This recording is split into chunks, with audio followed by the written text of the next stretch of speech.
네, 먼저 이걸 좀 정리해 볼까요?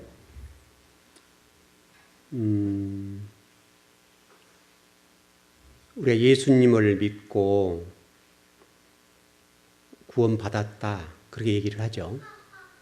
예수님을 영접해서 구원을 받았다. 이런 전제하에 좀 공부를 위해서 좀 질문을 던져볼게요. 저와 여러분 예수님을 믿고 구원을 받았습니까? 구원이 되었습니까?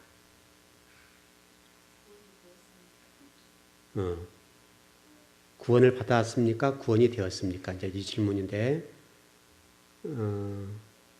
예, 우리 권사님 지금 구원되었습니다. 답변했고, 또 다른 분은요? 구원을 받았습니까? 구원이 되었습니까? 별거 아닌 것 같아도 좀 복잡하죠? 네. 예수를 믿고 구원을 받았다. 우리 로마서 1장 17절 말씀 보면 그렇게 돼 있고, 그래서 제가 여러분이 질문을 던진 것이 구원을 받았습니까? 구원이 되었습니까? 이런 질문이죠. 별 차이가 난 것 같지 않지만 상당히 차이가 나죠.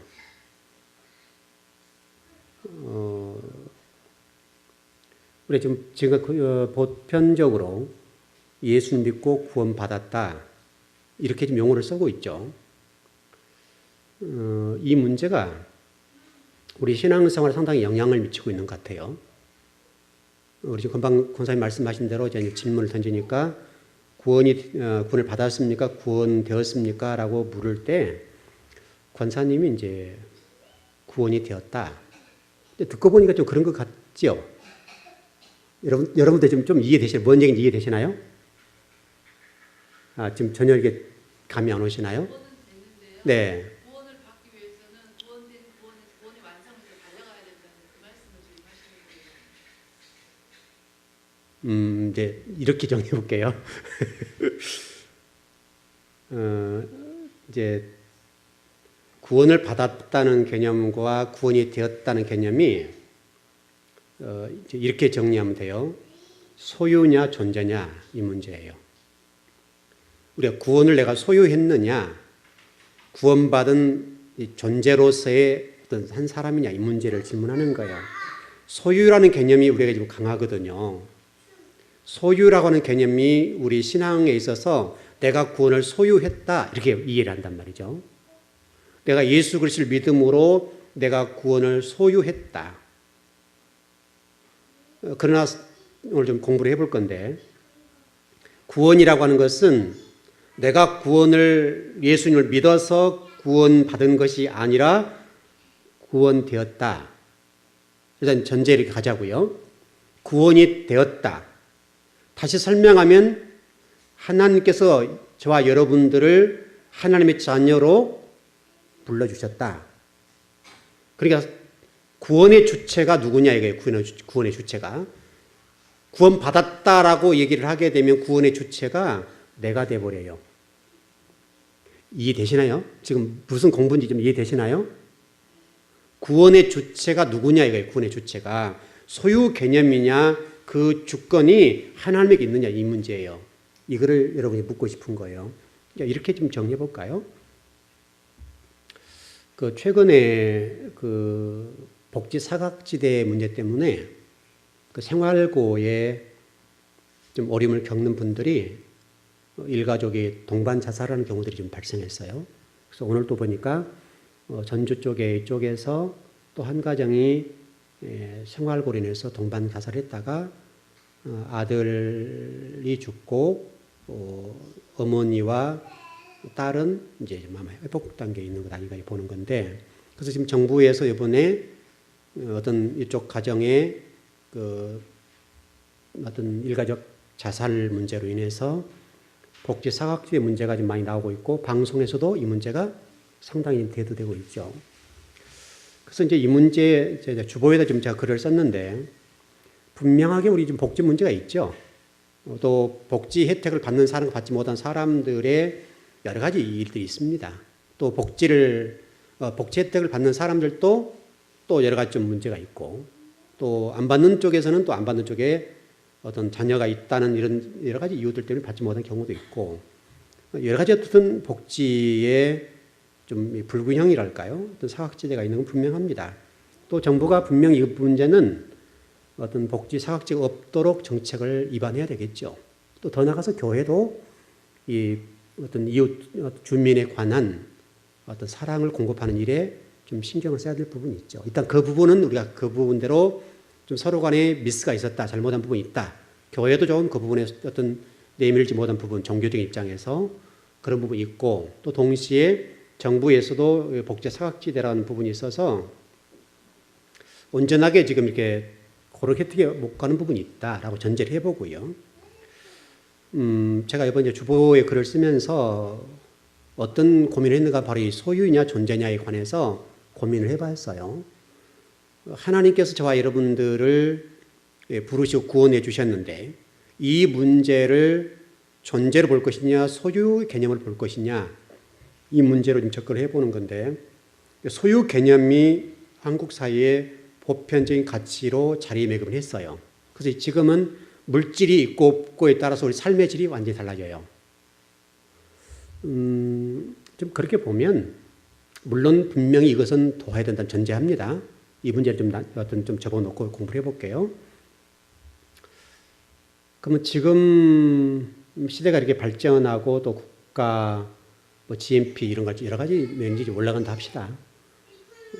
그럼 앞으로 계속해서 우리나라도 이렇게 GNP 올라갈 건데 그러면 모든 사람이 골고루 다 잘 살 수 있는 문제인가? 그런 것 같지는 않아요. 미국 같은 경우도 제가 일전에 설교 한번 했는데 미국에도 복지 정책이 잘 돼 있고 거기도 정부에서 이런 지원도 잘 되고 있죠. 그럼에도 불구하고 거기에도 아이들 가운데 밥을 먹지 못한 아이들이 많단 말이죠.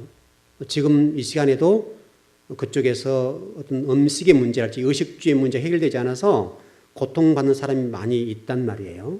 그렇게 본다면 이 문제는 어떤 민주주의, 자유민주주의 안에서는 어떤 생겨날 수밖에 없는 어떤 좀 그런 표현이 어쩔지 모르겠는데 어떤 사회 악일 수 있죠.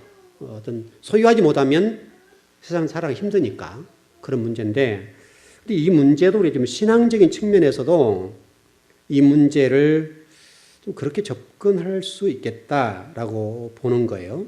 그래서 이제 복이라고 하는 차원을 좀 정리해 보겠는데 그런 부분도 마찬가지로 이런 부분인데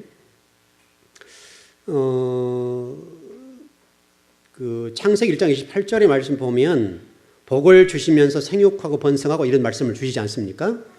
그런 복이라는 부분이 히브리어 단어를 보니까 바락이라는 거, 바라크라고 보기도 하고 바락이라고 보기도 하는데 이 문제예요. 저와 여러분이 정말 그렇게 해서 예수 그리스도를 저와 구주와 주님으로 믿게 되었고 구원받는 백성이 되었는데 이 구원의 문제와 복의 문제를 소유 개념과 또 존재 어떤 개념에서 우리 지금 믿는 사람들 가운데에 이 구원의 문제를 소유의 개념으로 이해하는 경우가 많단 말이에요. 그래서 우리가 구원을 받았다 이렇게 이해를 하는 거예요. 구원을 받았다라고 되니까 이 문제가 저와 여러분 예수님을 믿고 복된 존재, 예수님을 믿음으로 복된 존재가 됐다는 그 사실보다도 구원을 받았다는 이 소유의 개념이 강해져서 우리가 인생을 살아감에 있어서 신앙생활하는 동안에 우리의 가치관과 의식 구조가 변화되지 않는 근원적인 문제에 있어서는 이 소유의 개념과 예수 그리스도를 구자 주님으로 믿고 우리가 어떤 구원받는 백성, 구원이 되었다고 봤을 때의 존재적인 입장에서의 사람이라는 부분보다도 소유의 개념으로 물질이라고 하는 것이 더 중요하게 되어버린 어떤 시대가 되었다. 이렇게 보는 것이죠.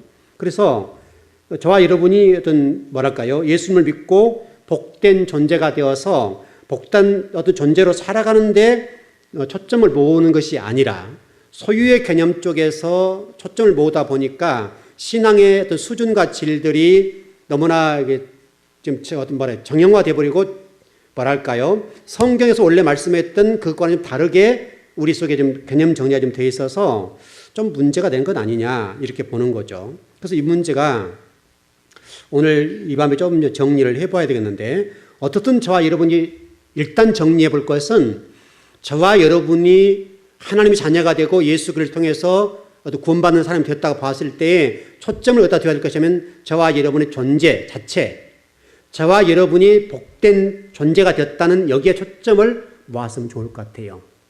복된 존재가 된다면 그 복된 존재가 되었기 때문에 어떤 어려운 문제가 오더라도 그 어려운 문제를 극복해 나갈 수 있는 힘이 생기는 거예요. 예를 들면 제가 좀 주보에다 좀 글을 좀 썼는데 제가 어렸을 때 저보다 연세 더 드신 분 계시는데 그때 다 어려울 때죠. 어려울 때인데 그때 당시에 여러분 가정 안에서 여성분들은 공부를 안 가르치는 그런 시대였고 주로 그 가정에 형제들이 있다면 맏아들 중심으로 공부를 시키고 나머지 그 동생들은 희생을 하는 그런 시대를 밟아왔단 말이죠. 그렇게 했던 이유, 근본적인 이유는 뭐냐면 어차피 다 못 가르치니까 하나만 가르치면 하나가 잘 되어서 이 형제 자매들을 먹이 살릴 것이다라고 하는 전제에 출발했었어요. 그런 출발이 되었는데 그때 당시에 그 동생들이 형과 이 가정을 위해서 온갖 희생을 하고 예를 들어서 막노동을 하게 되고 공장에 가서 일을 하게 돼서 그때는 직업이 다양하지 않았으니까 단순한 일들에서 고생해가지고 가정을 이렇게 세우고 장사하고 자전거 타고 니아카를 꺾고 나중에 차를 사고 이런 과정을 거치면서 예를 들어 점포로 갈까 그때 옛날에 본다면 점포를 늘리고 대리점 하게 되고 그다음에 회사를 차리게 되고 해서 가정이 잘 되고 번성되는 이런 가정의 수순을 밟아왔단 말이죠. 근데 그 당시에 어려웠는데 그 어려울 때에 형제들 가운데 동생들이나 그 형 입장 마찬가지로 형은 형들한테도 지름이 있죠. 어떤 동생들한테 지름이 있었는데 그 일들 때문에 내가 형을 위해서 희생하는데 내가 왜 일해야 돼? 라고 하는 물론 불만이 있었겠지만은 그래도 불구하고 우리 가정을 이렇게 세워야 되니까 형은 공부해야 되고 우리들은 열심히 돈 벌어서 형이 공부를 하는데 돈을 대야 되고 이 가정을 이렇게 세우는데 도와야 된다. 여기 다 동의가 된 거예요. 암묵적인 동의가 되어서 전부 다 애를 썼는데 가정의 형편이 어렵기 때문에 왜 우리에게 가난하게 살아가지고 우리 엄마는 아빠는 가난하게 살아서 우리를 이렇게 고생시켜 이런 개념이 없었단 말이죠. 그래서 지금 현대에 와서는 이 개념이 이제 강하게 생긴 거죠. 생긴 건데 이렇게 된 근본적인 원인이 뭔가 하면 우리 기독교적인 입장에 본다고 한다면 이 어떤 소유의 개념과 존재의 개념 속에서 우리 신앙인 입장에서 소유의 개념적으로 구원의 문제와 신앙의 문제가 소유 개념화 돼버린 거예요. 저와 여러분이 복된 사람이라는 존재 여기에 가치를 두고 내가 복된 사람이니까 하나님 나라와 의를 위해서 멋진 일들을 해야 되겠구나. 또 어려운 일을 잘 극복해 나갈 수 있겠구나. 또 하나님이 나를 어떤 거룩한 존재로 이런 존재를 세웠기 때문에 멋지게 하나님 나라에서 일을 해야 되겠다. 이렇게 되는 건데 이런 부분에 있어서 복이라는 개념을 정리해 보게 되면 복을 주신 주체와 이 복의 목적이랄까요? 이것들이 바뀐 거예요. 저와 이런 복을 주시는 분도 구원을 주신 주체가 누구예요? 하나님이시죠.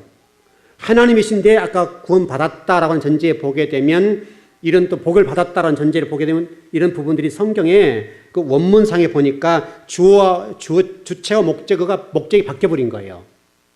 이 주체 목적이. 하나님이 주체시고 우리는 하나님의 그 주체에 의해서 하나님의 어떤 주인됨에 의해서 우리가 존재가 돼서 하나님의 나라를 대신하는 다시 설명하면 저와 여러분 예수 그리스도를 구원받았으면 우리가 예수 그리스도를 살아야 되죠. 이 부분이 설교를 하고 공부를 가르쳐도 잘 이해가 되지 않고 잘 설득되지 않는 이유는 바로 이 문제가 해결이 안 돼서 그래요.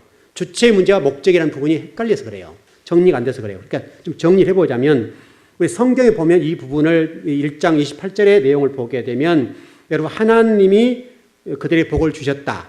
여러분 성경을 찾아보세요. 창세기 1장 28절입니다. 한번 보시죠.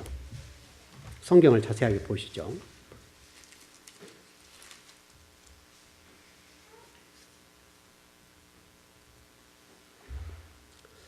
예, 1장 28절. 자, 시작. 하나님이 그들에게 복을 주시며 하나님이 그들에게 이르시되 생육하고 번성하여 땅에 충만하라. 땅을 정복하라. 바다의 물고기와 하늘의 새와 땅에 움직이는 모든 생물을 다스리라 하시니라. 여기서 여러분 잘 보세요. 잘 보시면 하나님이 그들에게 복을 주셨다. 여러분 번역상에 별로 문제가 없는 것처럼 보이는데 이 번역의 문제가 하나님이 그들의 복을 주셨다라고 했기 때문에 번역이 조금 헷갈리게 번역이 된 거예요. 원문과 좀 다르게 번역이 되어서 우리가 오해 소지가 있고 이 말씀을 이해하는 조금 어려움이 있다는 거예요. 다시 설명하면 언뜻 보기에는 별 문제가 없지만은 하나님이 사람에게 축복해 주신 분, 주체, 복을 주신 주체이시고 사람이 그 대상이죠. 목적이죠. 이해되셨죠? 하나님이 주체로서 사람에게 목적하신 그 부분이죠. 복을 주신 분이니까. 그 사람이 그렇게 됐는데, 그러나 번역문은 원문과 벗어나게 주체와 목적이 바꿔놓았어요. 그래서 하나님이 그들에게 복을 주셨다. 잘 보세요.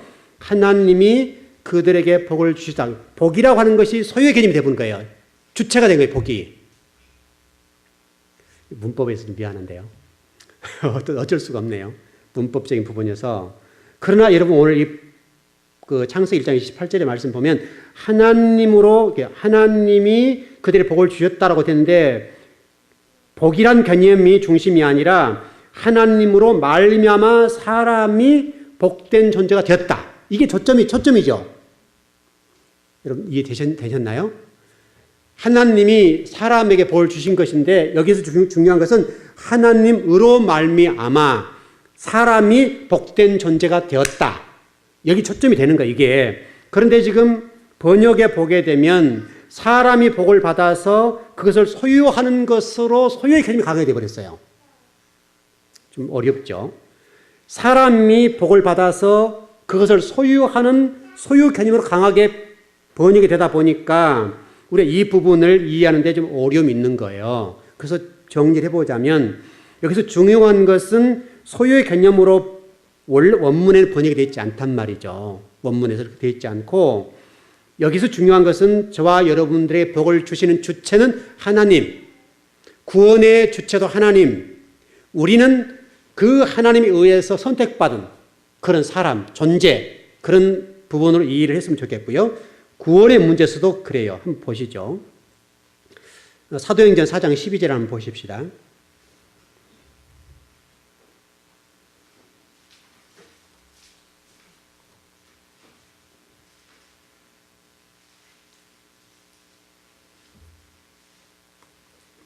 예, 사도행전 4장 12절.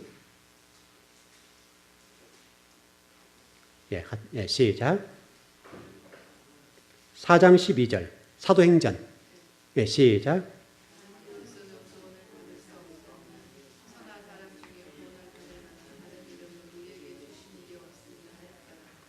여기서 이런 보게 되면 구원을 얻을 만한, 또 보게 됐습니다. 구원을 얻을 수 없나니 구원을 얻을 만한, 이렇게 지금 정리가 되어 있는데, 제가 좀 헬라어를 좀 찾아보니까 이게 지금 그 구원되다라고 하는 부분이 헬라어 단어에서는 수동태로 되는데 소조라는 단어인데 수동태로 되어 있습니다. 구원의 문제에 관해서 사도행전 4장 12절에서는 우리가 구원의 주체가 아니라 마치 번역상 우리가 구원의 주체처럼 되어 있는 부분이 있는데 우리는 다만 하나님에 의해서 하나님 우리를 구원해 주시는 거예요. 구원되는 거예요. 그래서 구원받았다와 구원되다 이 부분을 제가 질문 드렸던 이유가 바로 이 헬라어 단어 때문에 그랬어요. 헬라어 단어에 보게 되면 저와 여러분이 구원받은 것이 아니라 구원된 거예요. 용어가 좀 이해되셨나요? 구원받은 것이 아니라 구원이 된 건데 여기는 구원되다라고 하는 개념에는 수동태예요. 수동태로서 하나님이 여러분 각자를 구원해 주신 거예요. 그분에게 구원의 주체가 있다고요. 우리가 예수를 믿음으로 이런 개념이 있는데 물론 우리가 예수님을 입으로 시인하고 믿어야 되죠. 그럼에도 불구하고 우리의 그런 부분이 있다 할지라도 중요한 것은 그 모든 것들은 구원의 문제와 복의 모든 문제는 우리 인간의 힘에 의해서 되는 것이 아니라 하나님으로 말미암아 수동태예요. 하나님의 주권에 의해서 구원될 자 구원받고 구원받지 못할 자 구원받지 못한다. 그래서 예정론 관련된 이런 부분이 좀 정리가 되는 것이고요. 그래서 저와 여러분이 이 어떤 힘에 의해서나 우리 어떤 노력에 의해서 구원되는 것이 절대로 아니다. 그래서 모든 것의 주체, 구원의 모든 개념들이 정리할 때 주체가 내가 될 수가 없고 그 구원을 내가 소유할 수가 없는 거예요. 소유의 개념으로 이해하면 안 된다고요. 그 모든 것은 주체가 되면 하나님이시다. 그렇게 좀 이해를 했으면 좋겠고 여러분들의 어떤 복과 어떤 구원의 문제에 있어서 우리가 마치 소유의 개념으로 이해를 하게 되니까 구원되었다. 이렇게 되면 조금은 문법적으로 또 우리 원어적으로는 좀 문제가 있는 것이 아니냐. 구원된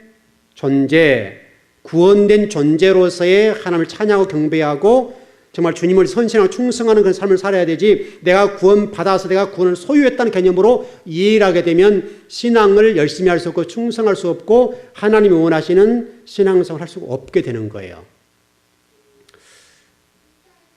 이 문제가 여러분 어떻게 좀 이해가 되는지 잘 모르겠네요. 좀 질문을 조금 이해되셨나요? 좀 어려운 부분이죠? 좀 어렵죠? 좀 처음 듣는 부분이 좀 어려울 텐데 일단 하나만 정리합시다. 그냥 여러분이 그러니까 예수 믿고 구원 받았다 해도 문제는 아닌데, 여러분 신앙관에 있어서 절대로 흔들리지 말 것은, 내가 어떤 힘에 의해서는 내가 어떤 구원의 문제에 있어서는 내가 주체가 될 수가 없고, 구원되었다. 하나님의 주체가 되어서 나를 구원해 주신 거예요. 그럼 은혜가 되죠. 하나님 나를 구원해 주셨기 때문에 내가 구원받게 된 거예요. 구원된 거예요. 그래서 이 모든 구원의 주체가 내가 될 수 없고 하나님이 되는 거예요. 하나님 나를 구원해 주시니까 감사해, 안 감사해요? 감사할 수밖에 없잖아요. 그러니까 저와 여러분이 이 땅에 살면서 주님을 위해서 하나님 나라를 선시 충성 봉사하는 그 모든 것들은 하나님 나를 구원해 주셨기 때문에 그 은혜에 감사해서 하나님 충성할 수 있는 거예요. 여러분들이 구원을 소유했다는 개념으로 이해하지 말라 이거예요. 소유했다는 개념으로 이해하게 되면 이게 바뀌어버린 거예요. 주체가. 또 목적은 바뀌게 되니까 여러분들이 여러분 자신을 구원해 주신 그 부분에 대해서 여러분의 존재 가치를 높여주신 것을 이해하면 좋을 것 같아요. 하나님 나를 죽을 수밖에 없는 나를 구원해 주심으로 내 존재 가치가 하나님의 아들 되는, 하나님 나를 구원해 주시는, 구원되는 이런 복을 받았다. 이렇게 좀 정리를 하게 되면 큰 문제가 아니지 않겠느냐. 좀 이렇게 좀 정리가 되는데요. 여러분 이 문제를 좀 그렇게 좀 정리를 해본다면 우리 신앙생활에 나가는 데 있어서 조금은 그 문제가 조금 혼돈되지 않고, 열심히 살아야 되겠구나. 나를 구원해 주셨고 이미 예정해 주셨고 십자가상에서 또는 태초에 저와 여러분들을 하나님 이렇게 주체자로서 나를 구원해 주셨다. 그러니 감사하다. 하나님 입장에서 구원해 주신 것이죠. 우리는 구원되는 거고. 그렇게 이해하는 것이 좀 이렇게 말의 의미적인 측면입니다만은 그런 좀 정리가 필요한 것이 아니냐. 이렇게 좀 볼 수가 있어요. 그래서 여러분 그 부분을 그렇게 좀 정리를 했으면 좋겠어요. 조금 들어가 보죠. 그 복이라고 하는 개념에 있어서 아까 우리 창세기 1장 28절의 복의 개념에서 복의 개념을 보니까 바라크라는 단어를 좀 히브리어를 쭉 좀 찾아 공부를 해보니까 뜻이 여러 가지가 있어요. 이런 뜻을 가지고 있어요. 무릎을 꿇다, 꿇어 엎드리다, 축복하다, 찬양하다, 또 인사하다, 저주하다. 일전에 마치 제가 전번에 그 히브리 첫자가 쓰일 수 없는 것에 있어서 바로 저주라는 단어가 포함됐다는 걸 얘기했던 거 있는데, 바로 이 바라크라는 단어에도 저주라는 말이 들어가더니 참 의아하게 됐는데, 그래서 이게 축복하다, 무릎을 꿇다, 찬양하다, 인사하다, 꿇어 엎드리다는 이 단어 속에다가 저주하다는 단어가 들어가 있어서 그걸 좀 찾아보니까 상당히 좀 의미가 있는 부분이었어요. 다시 설명하면 하나님은 저와 여러분에게 복과 저주에 관련되어서 통제하신 분, 복과 저주를 통제하신 분으로 이해됐어요. 정리가 되더라고요. 성경 한번 찾아보시죠. 그 신명기 30장 19절 한번 보십시다. 신명기 30장 19절입니다.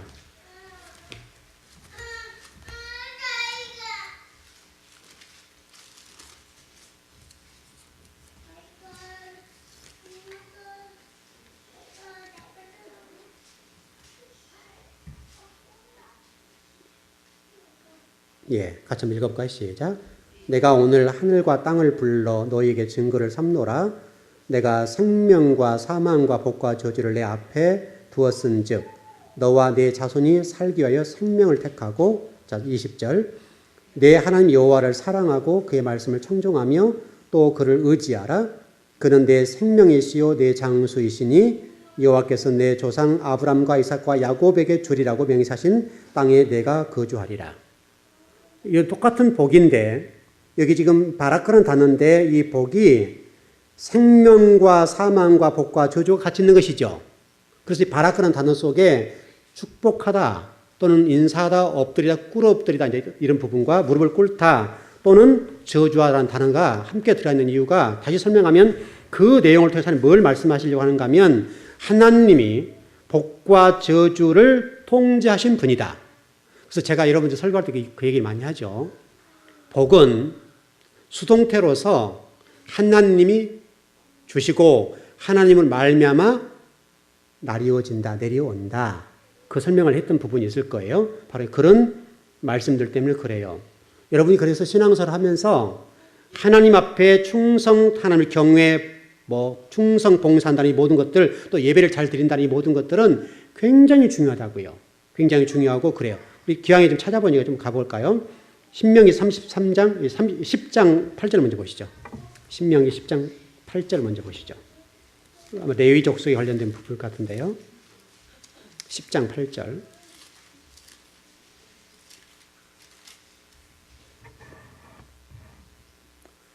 예, 8절 시작.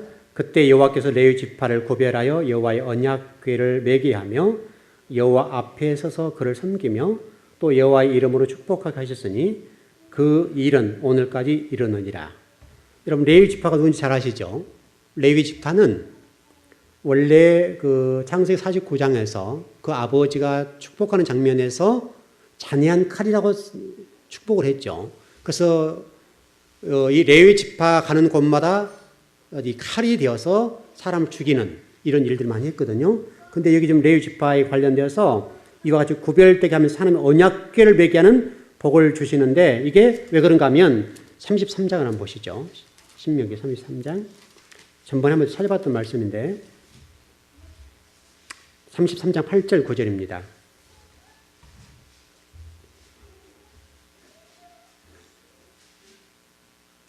예, 같이 한번 시작. 레위에 대하여는 일러스되 주의 둠밈과 우림이 주의 경건한 자에게 있도다. 주께서 그를 마사에게 시험하시고 무리바 물가에서 그와 다투셨도다.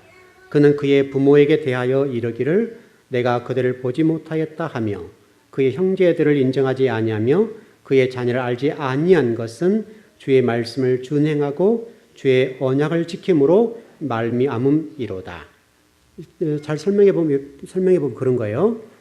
레위 지파가 하나님에게 이렇게 귀하게 쓰임 받게 된 가장 중요한 원인이 뭐냐면 부모나 형제보다도 자녀보다도 뭐를 우선했다는 거예요? 하나님 말씀을 준행하고 순종하는 것, 지키는 것을 먼저 우선했다. 참 어려운 말이에요, 이게요. 그래서 여러분 그 신약 시대에 예수님께서 이런 말씀하셨죠. 예수님이 말씀을 가르칠 때 그 어머니 형제들이 찾아온 경우가 있었죠. 그때도 그런 얘기를 하셨죠. 누가 내 어머니며 누가 내 형제인가? 그렇게 말씀하셨죠. 하나님의 뜻을 행하는 자가 내 부모고 내 형제다. 새로운 형제 개념과 부모의 개념을 정리했는데 바로 그 부분이요. 여러분, 저와 여러분이 하나님 나라를 위해서 어떻게 쓰임받는 중요한 문제인데 여러분이 오늘 레위 지파처럼 이렇게만 쓰임받는다고 한다면 하나님 여러분의 주시기를 하는 그 온갖 복이라고 할까요? 그냥 우리 이해하기 쉽게 복과 은혜라고 하는 것들은 하나님으로부터 나뉘어지는 거죠. 그래서 이 땅에 사는 동안에도 믿는 사람들이 복을 받는 거예요. 복을 받는데 그 복을 받는 것도 그 사람들 입장에서 복을 받는 입장에서는 그 복을 가지고 하나님을 위해서 겸손히 쓰는 멋진 관계가 이루어진다 이거예요. 그래서 오늘 여러분들이 한 가지를 정리해 보자면 복이라는 것 안에도 저주로서의 복이 있고 하나님이 주신 축복으로서 그냥 우리 인간적 입장에서 정리해 보자면 하나님 주신 그 복의 입장에서 복으로 임하는 바랄거가 있다는 거예요. 그래서 여러분들이 하나님을 경외하고 하나님 말씀을 준행하는 이 부분에 관해서는 순종하는 측면에서 여러분들 매일매일 삶 속에서 충성스럽게 헌신을 해 놓아야 된다는 거예요. 그래서 이것이 잘 됨으로 인해서 구약에서 말씀하고 이런 복들이 여러분이 좀 정리가 되는 것은 아니냐 이런 것들이에요. 설령 저주의 삶, 저주의 어떤 언약을 받았다 할지라도 레위 지파를 통해 보게 되면 그들이 주님 앞에 정말 부모나 또 형제나 자식보다도 우선하는 것이 하나님 말씀을 준행하고 순종하는 것. 여기 쓰임받게 되니까 그 레위 지파를 하나님이 가장 멋진 자리, 법궤를 매는, 그다음에 성전을 관리하고 그다음에 그 안에서 제사장이 나오게 되는 지파가 되는 그런 복을 받게 된단 말이죠. 저와 여러분 지금 이 땅에 살아가면서 혹시라도 어떤 물질적인 어려운 문제가 있고 때로는 인생을 살아가면서 어려운 문제가 있을 수 있겠는데 그래 당장 여러분 눈앞만 보지 마시고 좀 장기적인 안목을 가지고 하나님을 경외하는 일에 있어서는 부지런했으면 좋겠습니다. 부지런하셔야 됩니다. 부지런해야 되고 하나님을 섬기는 일에서 게으름할 수 없습니다. 게으름은 할 수가 없고요. 부지런해야 하는 어떤 나라와 말씀에 관련되어서 오늘 예배당은 마찬가지잖아요. 직장 간부도 있을 것이고 학교 갔던 학생들도 있을 것이고 가정주부도 있을 텐데 여러분 예배당에 나오는 건 쉽지 않잖아요. 굉장히 어려워요. 수요일 같은 어려운데 그럼에도 불구하고 오늘 한 날을 드린다고 하는 그 심정으로 나와서 예배를 드리게 되는데 그것이 저와 여러분에는 복이 될 수 있다. 그렇게 정리를 했으면 좋겠어요. 어떻든 간에 이 복이 쭉 가면서 변형이 되는데 좀 더 발전되고 점진적으로 가는데 결국 그것이 예수 그리스도 생명 이렇게 발전돼요. 그렇게 발전되어서 제가 일전에 그것을 말씀드렸을 거예요. 복이 창세기 복이 신약 시대는 뭐가 됐다고요? 예수 그리스도. 그래서 생명의 복, 영생의 복이 되었다. 이 바라크란 복이 이 신약 시대 발전을 점진적으로 가면서 생명이 돼요. 생명. 처음에는 축복하다, 인사다, 무릎을 꿇다, 꿇어 엎드리다 또는 저주하다는 이런 뜻을 가지고 있지만은 이 단어가 조금씩 점진적으로 가면서 예수 그리스도 연결되고 그게 생명이 되어서 저와 여러분이 복 중에 복이 최고 뭐냐면 영생을 얻는 복. 이거는 뭐 말할 거 없죠. 영생을 얻는 복을 우리에게 주시는 것으로 정리가 된단 말이죠. 그래서 이 바라크라는 복이 점진적으로 쭉 가면서 우리의 생각은 인간적인 복이 아니라 영생의 복.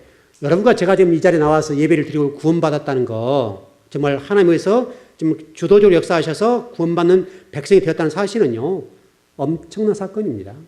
엄청난 사건이고 그 소망이 있기 때문에 여러분들 어떤 어려운 문제가 있더라도 극복해 나갈 수가 있고 그 문제 때문에 복을 받을 수 있는 그런 성도가 된 것이 아니냐 이렇게 볼 수가 있는 거예요. 그래서 여러분 복의 주체가 예수 그리스도가 되시는 거예요. 신약시대에 오면 예수 그리스도 되고 예수 그리스도를 내가 믿음으로 그 예수 그리스도 생명이 나에게 전가됐다라고 설명을 일전에 드렸죠. 그 생명의 복이 저와 여러분이 전가되어서 나도 또한 생명을 가진 존재가 된 거예요. 그래서 저와 여러분들에게 한 요구한 거 뭐예요? 빛과 소금의 삶을 살아라. 또 하나님 나라를 건설해라. 뭐해서 전도를 해라. 이런 것들 열심히 하라고 그러는데 한 영혼이라도 하나님이 예정하신 백성들이 있을 줄 모르니까 영혼들을 끄집어내서 하나님께 인도하라는 거예요. 그 생명을 공급하고 나눠주라는 거예요.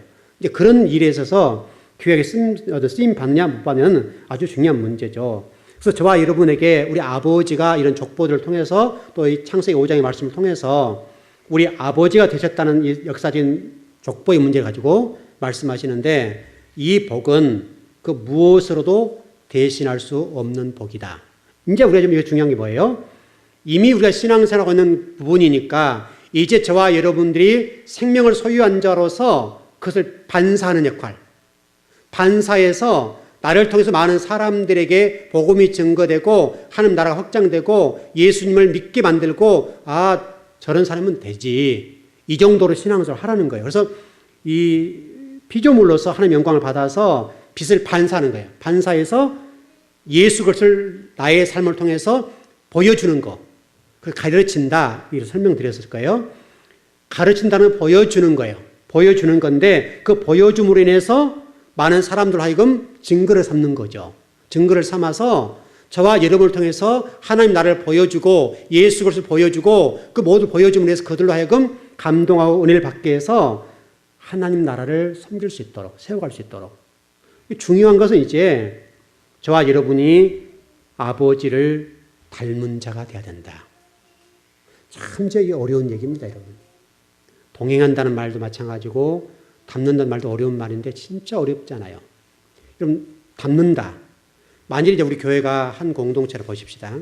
한 공동체를 본다면 우리 교회의 어떤 예배의 특성이 있지 않겠습니까? 메시지 특성이 있는데 전 성도가 그 말씀을 따라서 그 말씀화되고 또 그래서 예수 그리스도를 닮아가고 예수 그리스도를 살고 예수 그리스도의 걸어가신 그 길을 따라가면서 행복해하는 거죠.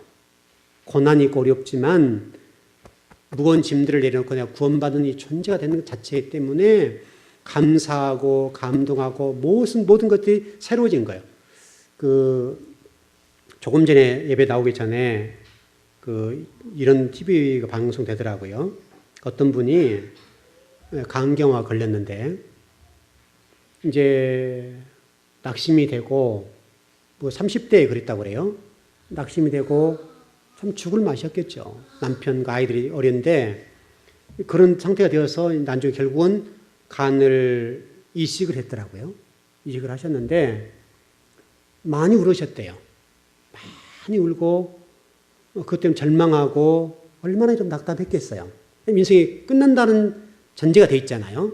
그래서 이분이 운동 열심히 하면서 이제 열심히 병원도 다니기도 하고 또 여러 가지 식이요법을 했는데 그분이 그래요. 그 인터뷰를 하는 뭐 기자인가 뭐 PD인가를 모르겠는데 그분이 물어봐요. 이렇게까지 해서 먹어야 되냐. 왜냐하면 이 곡식들을 여러 곡식들 해서 먹는데 정말 정성을 들이더라고요. 정말 정성을 들이면서 일을 하니까 그 인터뷰하는 분이 이렇게까지 해서 먹어야 되냐 이렇게 질문을 던지는 거예요. 그러니까 그분이 이런 답변하는 거예요. 그걸 안 당해본 사람은 모르죠. 그 죽음의 자리까지 가보지 않는 사람은 이 상황을 모르죠. 그 죽음에까지 가본 사람은 내 마음을 알 거예요. 그러면서 그분이 어떻든 지금 이제 완쾌 판정을 받았는데 그러면서 그 얘기를 하는 거예요.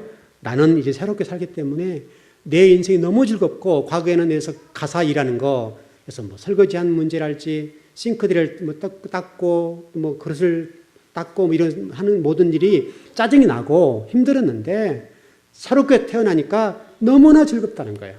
그러니까 지금 살아있어서 내 가정을 위해서 그동안 아픈 것 때문에 해주지 못했는데 지금 내 자녀와 내 남편을 위해서 이와 같이 음식을 만들고 또 가사 일을 돕고 하는 일이 너무나 행복해요. 그 얘기를 하더라고요. 그래서 여러분이 적용을 해볼까요? 저에게 적용해보면 저와 여러분이 지옥 갈 백성이었어요. 우리는 죽었어요. 근데 하나님께서 저와 여러분을 구속하기 위해서 독생자 예수 그리스도를 십자가에 내어 놓으시고 우리를 구원해 주셨어요. 우리가 지금 새로운 피조물이 되었어요. 하나님 자녀가 되었어요. 똑같은 얘기죠. 정말 여러분과 오늘 제가 하나님께 저와 여러분들의 생명의 씨앗을 주심으로 구원받는 백성이 됐다는 이 사실 때문에 과연 우리가 정말 얼마나 기뻐하고 행복할 수 있는가.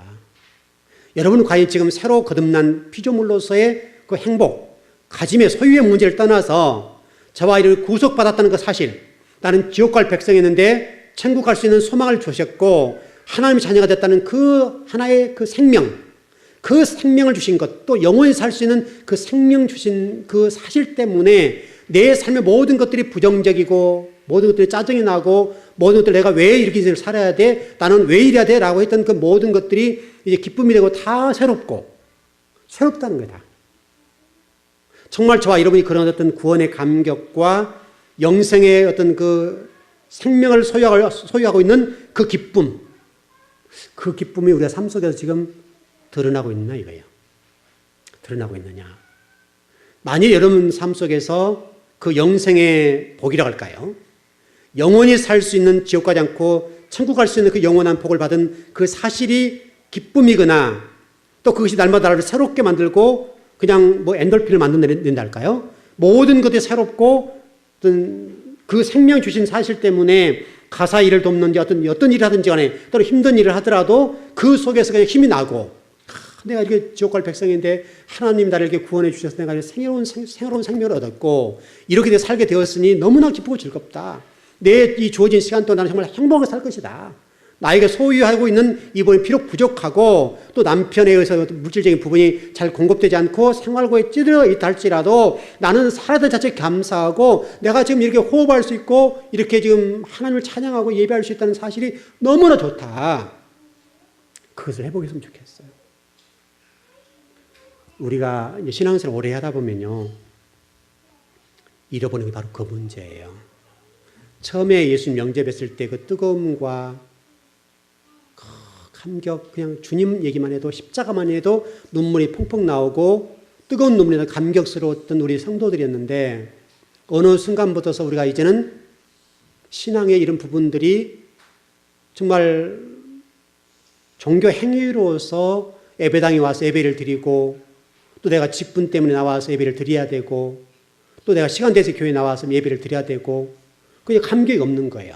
내 인생이 왜 이래? 내 인생이 왜 이렇게 지금 모든 일이 이렇게 틀어지고 이렇게 내 인생 속에 빛이 안 드는가? 왜 나는 물질적으로 고통을 당해야 되는가? 여기 초점을 모으고 여러분이 주신 그 영생의 복이라는 부분들을 놓쳐버리고 인생을 산다고 한다면 우리가 그 구원의 감격들을 놓친 것 아니겠어요? 저와 여러분이 한 가지 회복할 것이 있다고 한다면 뭐 주님을 사는 것도 중요하고 다 좋지만 먼저 해야 될 게 뭐냐면 구원받은 감격 회복이요. 새로운 생명을 얻었다는 행복. 저와 여러분이 새롭게 살아서 새로운 피조물이 되고 하나님의 자녀가 되어서 천국을 소유하는 백성, 천국의 아버지가 계시고 그 자식이 되었다는 사실, 또 그 천국을 갈 수 있다는 그 소망을 주신 그 하나님, 그 하나님 때문에 감격하고 행복해하고 모든 것들이 만사가 행복해 보이는 거죠. 모든 것들이. 물 한 모금 먹어도 그냥 감사하고. 여러분 감사하잖아요. 생각해보면 간단하잖아요. 예를 들면 병원에 가보세요. 물 한 모금을 마시지 못해서 넘기지 못해서 여기 관을 뚫잖아요. 관을 뚫어서 이 튜브라고 합니까? 관으로 집어넣는 있죠. 영양분들을 집어넣어서 그냥 넘기는, 말도 못하잖아요. 그러면 구멍을 뚫을 말도 못하는데 여러분 그런 분들을 생각해 보세요. 내가 내 손으로 음식 하나라도 넘길 수 있고 씹을 수 있고 소화할 수 있고 활동할 수 있다는 거, 내가 자유자재로 움직일 수 있다는 거, 내 손과 발이, 내 머리와 모든 것들이, 내 허리가 움직일 수 있는 사실이 너무 감사하잖아요. 지금 우리가 사실 실질적으로 우리가 소유의 개념에서 떠나서 여러분 스스로를 좀 생각해 보면 너무나 우리를 가진 게 많거든요.